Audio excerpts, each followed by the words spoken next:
appelsap, Arie, sorry. Met my glasses, daar is die faksmasjien vloer. Ek en my suster is alleen by die huis. En ek wil op prank. Sy's in die studio besig om video's te kyk. En ek wil die lig aan afsal dat dit lyk asof soos iets gebeur, maar stil doen.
Hoi Lily.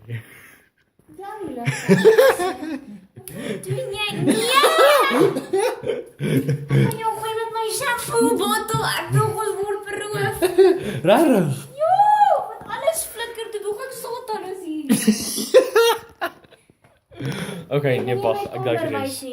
Ek digress. Dit was dalk bietjie te erg. Ek dink dit gaan so ver wees en ek is jammer. Net omdat jy afneem, gaan ek jou nie vermoor nie. Ciao. Bunny ciao.